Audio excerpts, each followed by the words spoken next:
Welcome to Power Up, the podcast that uncovers the unique challenges women leaders face today.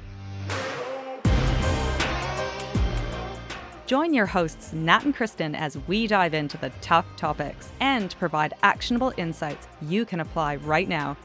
Don't forget to hit subscribe so you don't miss any episodes.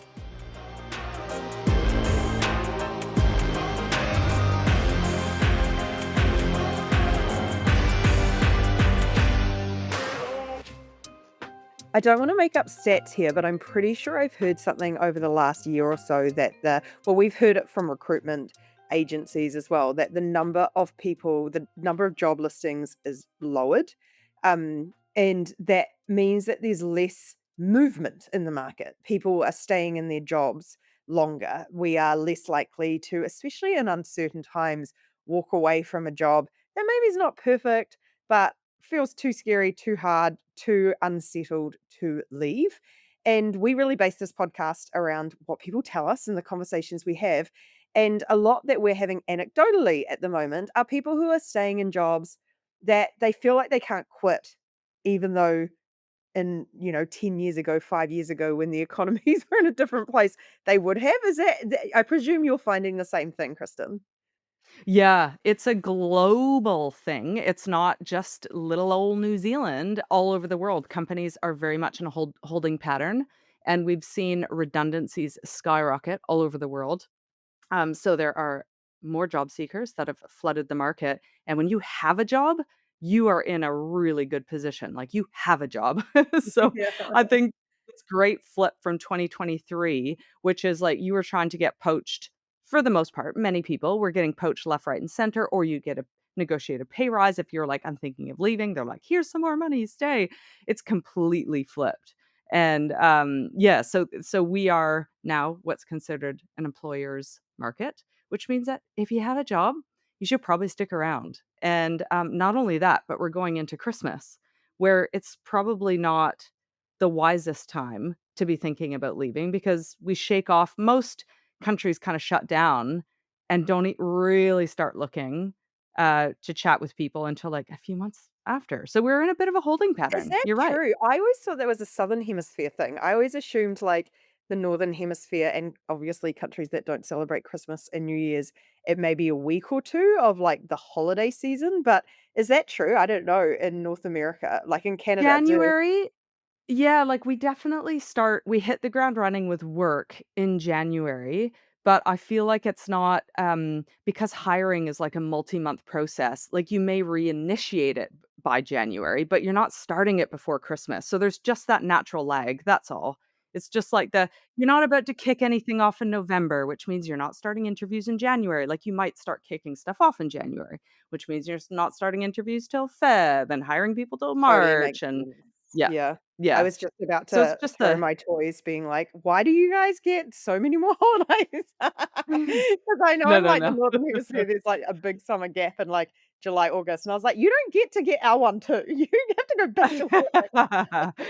No, I think it's a natural lag, but, yeah, it's really flipped. I was watching someone the other day. I can't remember what it was called. It wasn't called I think it was there was quiet quitting, wasn't it? Like, we were in such a we as being an employees, were in such a luxurious position of a white hot market that we were, like, quiet quitting, which meant we just stopped, we're I think what it meant was we stopped working so hard, we were disengaged from the current role and, like, either looking elsewhere or just coasting, and I saw a reel the other day, that was like, "Can we have those times back? Quiet quitting, can we have you back?" It Because is we are crazy now in, how like, quickly this has "Ah." changed because, yeah, it was like Mm. 2020, 2021, where just the inflation rates on salaries was just skyrocketing. You could not find tech companies were poaching people left, right, and center. It just felt like you could do whatever you wanted and ask for whatever you wanted, like a mere 4 years ago.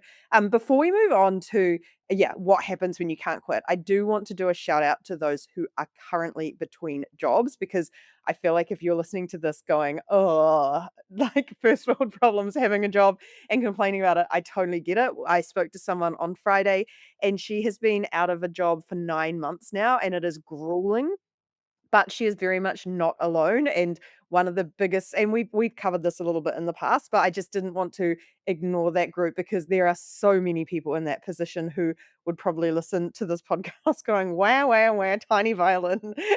Well, and I would say this episode would be perfect for all of their friends who aren't empathizing with how good they have it, and they're griping and complaining. So take this podcast and send it to all your friends who are in employed situation and be like, "See?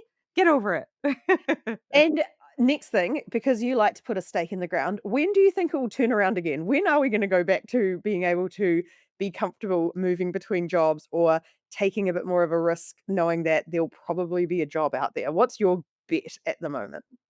Well, not my bet, but looking this morning at economists' bet is things are starting to loosen right now. However, which means that we should see, as they say, green shoots and some movement in the labor market in 2026. However, one interesting thing to note that most of them are saying is that it's going to be gradual. So that's interesting. It's not like all of a sudden things are going to get better and we're going to see all companies pressing go and going from freeze mode to go mode. It is going to be gradual. So we're going to start to see like little sector recovery here and there, and companies just starting to go, we just need more people on the ground or whatever. We want to invest finally in this thing we've been talking about. We're going to make it.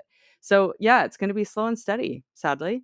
I think it is already, I mean, you do hear the rumblings a little bit that the number of job listings is picking up. I mean, especially, well, mainly in our local area. I've noticed that by like, single digit percentages, but there is definitely something, things happening. And we know that with economies. But the other thing for those who have been out of work for a while is it does feel like the change has been from like 1 to 3 months to 9 to 12 months is perfectly normal. And it doesn't say anything about you. It's just, um, trying to hold on and keep that confidence and keep feeling fresh in the job hunt despite, the knockbacks. And I know, when we've even had Power Match, our peer coaching, there's been a few people who've gone in and come out feeling really demoralized because people are giving them all sorts of tips for their job hunt, and they're like, "Yeah, I'm doing all that." And I get that, like, sometimes it is just the market and you can be doing everything right. So we are thinking of you all who are currently looking, but for those who are sitting in a job and feeling, should we say hard done by? Feeling a bit bleh,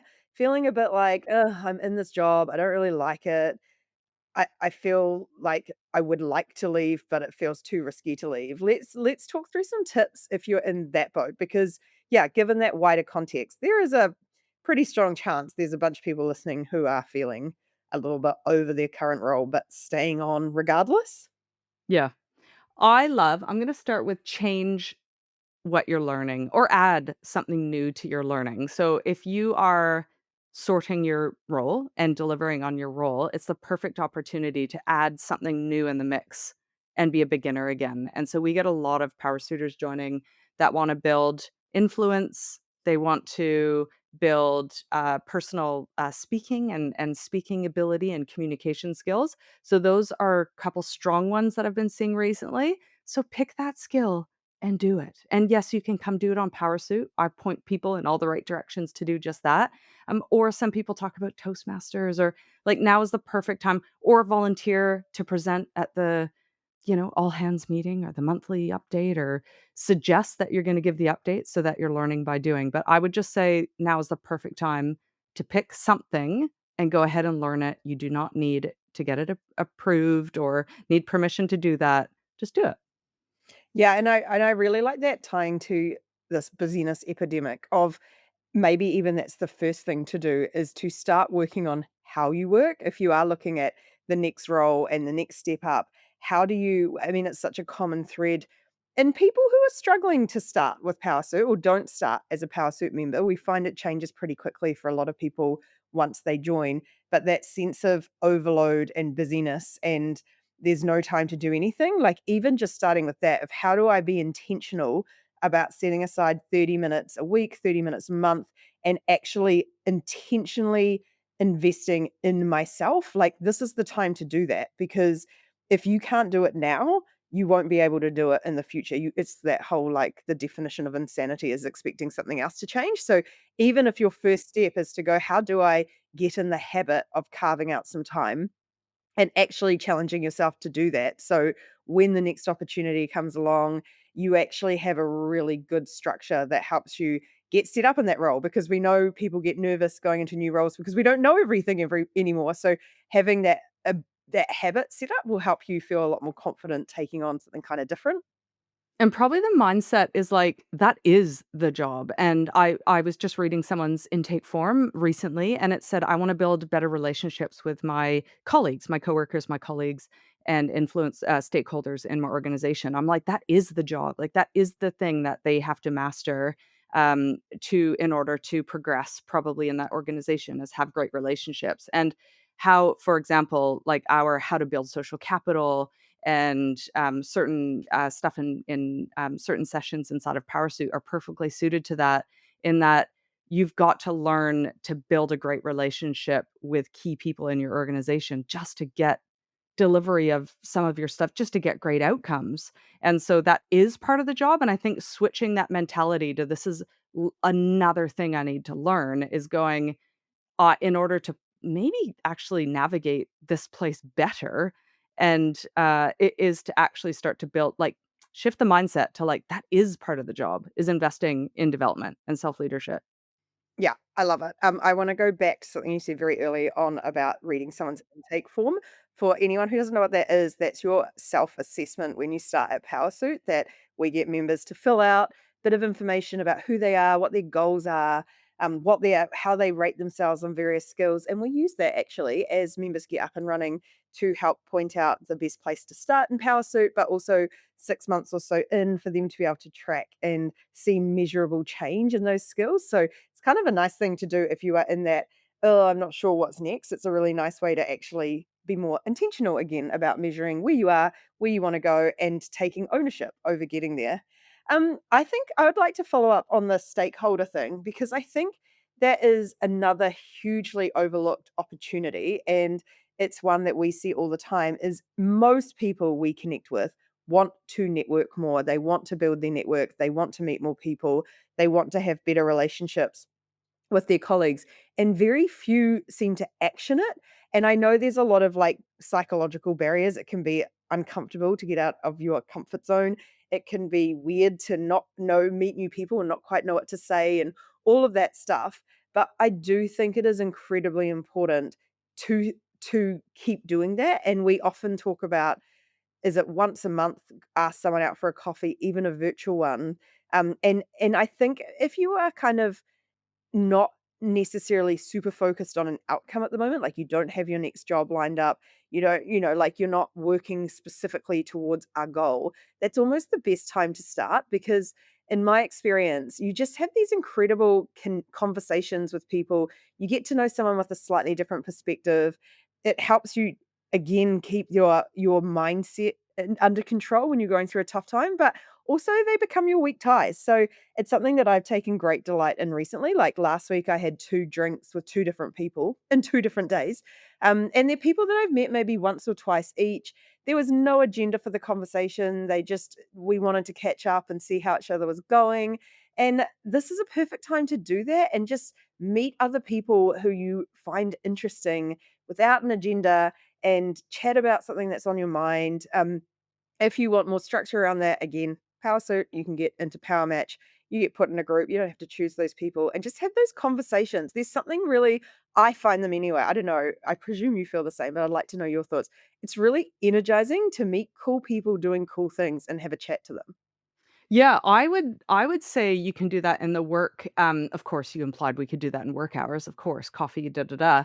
Also, just think of a really simple, um low-hanging fruit. If you grab lunch, if you just grab lunch often, you quite often find the same groups that are going and grabbing lunch together, and they kind of that's a real common pattern and routine. It's your work besties, which is amazing.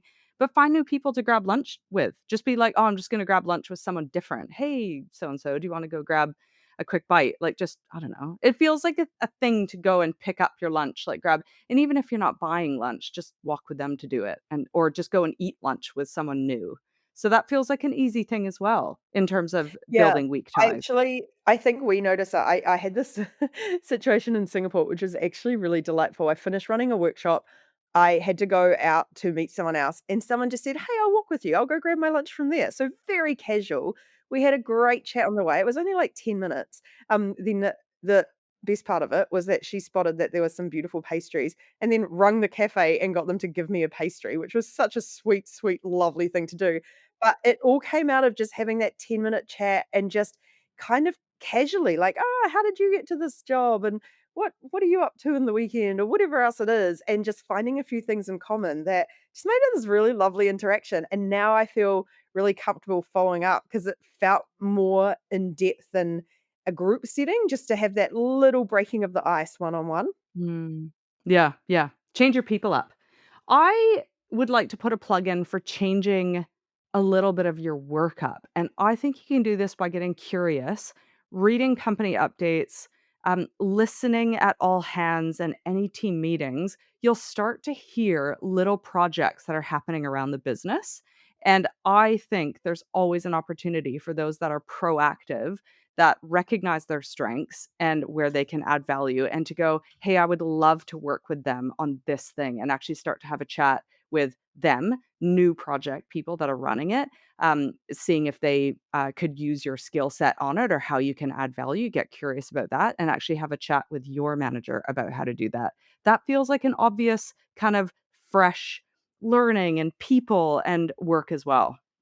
Yeah, and I think that goes to what we often say about self-leadership. You can't control everything, but you can control more than you think. And rather than blanket saying, "I hate my job, I can't wait to move," go, "What are the things that I could do to make my job more interesting and to build those skills that I might want for the next role while I'm here?" And just that simple attitude shift or mindset shift can make a big difference. And I don't think those opportunities need to be big either. Like, I don't even know if it has to be a project. It could just be checking in with someone who's doing, I mean, everyone's talking about AI at the moment. There's someone in the organization doing something with AI, just shoulder tapping and going, "I'd love to learn more about this." Or the outcome of a project, you see something's been delivered, go and ask what happened and how it worked and all of that stuff. Like, it can be just really small things, but it it does make a big difference, and it helps you find things that keep you really engaged and feel like, well, it's not feel like, keep you moving forward and, Yeah. yeah, making changes. I Um, even love the idea of the proper, like, your local controller or CFO, and just asking, "Hey, I've heard of profit loss statements or balance sheets. Can we just spend a coffee or a lunch together? Just come sit down, like, in at work, and just show me through one of those." Like, just start to pick the brains of people that is, I don't know, it's just skills that we should all have a broad knowledge of and solid understanding of, and it just feels easy to kind of ask the obvious people in your organization. Yeah, and I think that kind of alludes to the how do you take what you currently do and add more to it? And by that I mean like that sounds like the commercial side. Like often in a role you get handed a piece of work or there's a project and we kind of just do our part of it. How can you expand out and understand the other moving parts? Could be risk and compliant impacts, it could be financial impacts, it could be how the flow on impacts or the pre impacts on the work you're doing, and just use that as an opportunity to get that more contextual awareness and cross-functional understanding and start to see the things that may have been invisible. I really like that because I think there are a lot of, like, I was talking to some lawyers the other day and they just said as soon as they say they're lawyers, they get this response from people almost like you're the boring people, you're the people who are going to shut things down. And I just thought what an opportunity for the people they speak to challenge that mindset themselves and go, "What can I learn from them? What kind of stuff do they do for the organization?" And to kind of challenge those biases we have sometimes, because it sort of goes back to that, some of the stuff we teach around you can often only see your little bit of the puzzle. And as you progress through your career, really expanding the view you have over the puzzle of work is one of the most valuable traits you can have. I even think the biases over people, like the fact that it's like, oh, that's the finance team, or that's the risk and compliance team, or that, and like you can actually find your new work besties in those teams, like and just kind of grouping people as a team, but there may be someone that you really click with in there. Hi, I mean, that goes to a whole other issue. I find that whole how organizations are structured to intercompete is just so mucked up. Like, and I notice it all the time when you hear people talking in corporate environments. Oh, that has to go to finance, or business says this, or risk says this. And I'm like, what is risk? Like, is that a person or is that a group of people? And are we meant to be working together? Or are we working against each other? Because that feels weird. But yeah, even changing that mindset, and rather than seeing a whole function of the business as a competitor or something that shuts you down or makes your life harder, get to know them. There's so much value because again, the further up an organization you go, the more you have to work with people from across different organizations and understand their functions. So great opportunity to do that. I think the next one for me would be documenting your wins. It's funny because we've been doing our Friday wins probably for over a year now, publicizing them. And I don't know, it felt like pretty quiet to start. Like we were celebrating into the void, and we would share religiously every week, apart from one, something that we won that week. And it could be really small, could be really big, doesn't matter what it is, work or life. And there is a really legitimate reason we do that, and that is the power of positive thinking. If you celebrate your wins, you train your brain to focus on positive outcomes. You make them clearer, which makes you more likely to achieve good things. There's really great stuff that comes from it. I don't know if you've noticed this, but I've noticed in the last couple of months, people have started to say to us, like someone even said to us last week, oh, yeah, someone in my team has taken inspiration from that, and they do Friday wins every week as a team. And it's so funny speaking into the void a lot as we do that you don't actually know how people are taking that stuff. But I've noticed we have a few Friday Win fans and who are doing it either on their own or with their teams. But it is absolutely something you can do every week and just think, not everything's in my control at the moment. I may not be particularly motivated in my job, maybe struggling because I really want to move to the next thing and it feels hard. However, what went really well this week, and just really finishing the week on a high can help you change your mindset a little bit away from sort of doom and gloom into, there's actually some good stuff still happening, and keep your brain focused on that, not toxic positivity, but to really fight our natural instinct to focus on the negative, which actually really does hold us back quite a lot.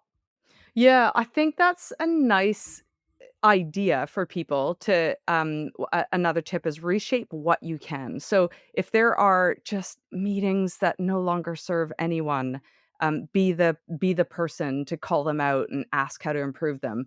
But you raise something that if the culture, if there's been redundancies and morale feels low and everything feels flat right now and people are just genuinely bummed, what a perfect opportunity to bring a ritual in just like that. Like, hey, let's get together for 10 minutes every Friday, either on Zoom, online, or whatever, in person if you're all in the office. Choose a day that you are, if that's the case.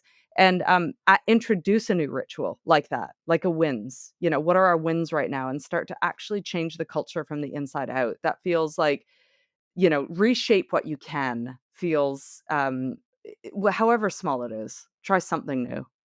I think that's such a great idea. I was speaking to one of our friends ages ago, and she said she had introduced the win of the week, but it was almost the opposite because they were working in a very high pressure agency, and a lot of stuff was outside of their control, difficult customers, really technical stuff. And so effectively they just gave the award every week to the biggest blow up, the biggest thing that went outrageously wrong, and just like identified that it was a thing, celebrated that they got through it. And I thought that was, like, another nice twist on it. So I do like that because we are all active contributors to culture, and I think sometimes when we're stuck in this mindset of "woe is me," which kind of it is, you become a contributor to a negative culture, whereas if you can flip that a little bit and start that positive spiral, albeit even with a really small action, you can actually have wrangle, and start to get some nice things going, which I suppose leads us to, I think, the final one, which is having a mindset shift. And this is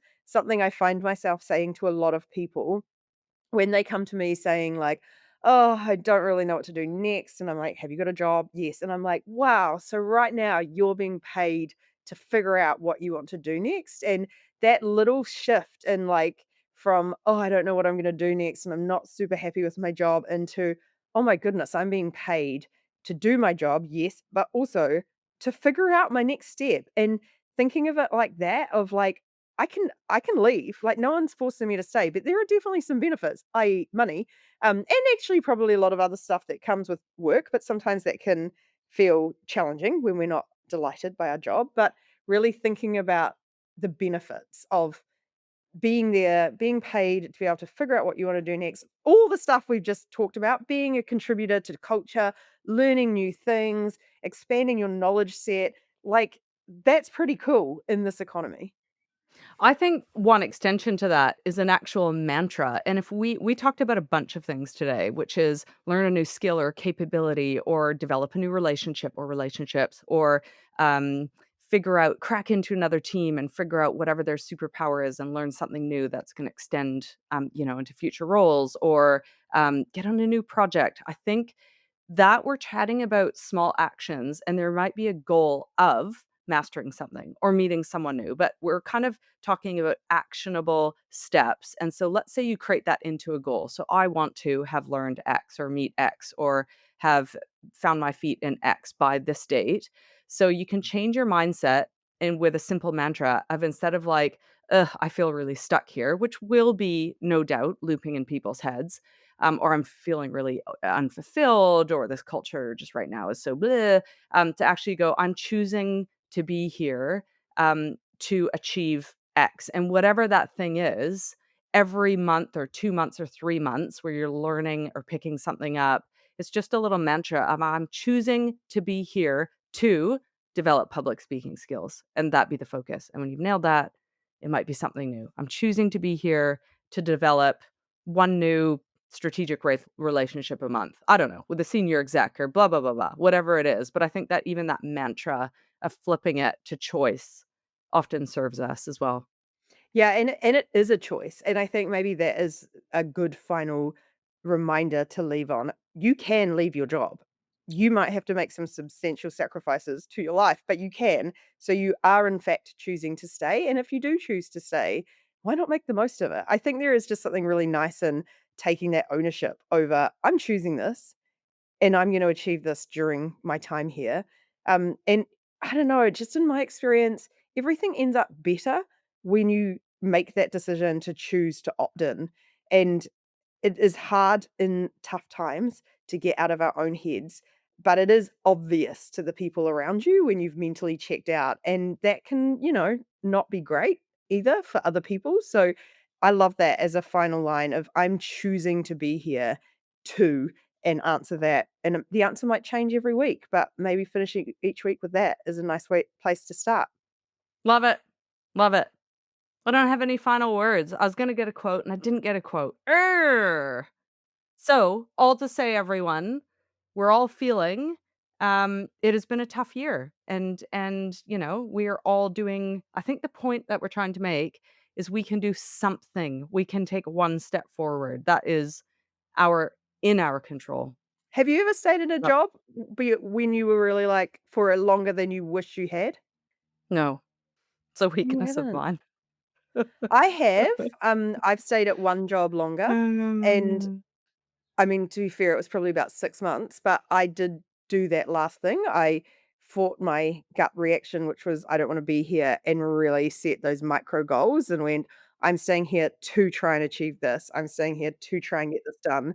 And it helped me kinda shape rather than sort of sitting back going, "Ugh, it's too hard and I don't like it here," to be a really positive, like, "I'm gonna try this and I'm gonna try and achieve that."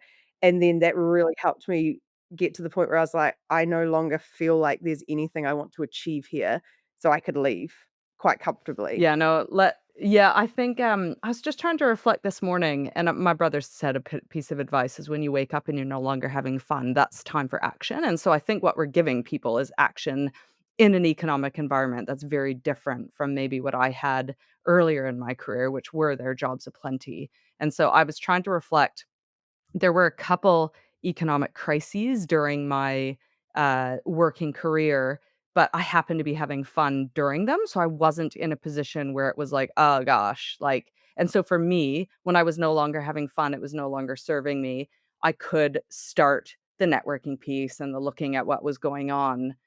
So the timing was it lined up, I think.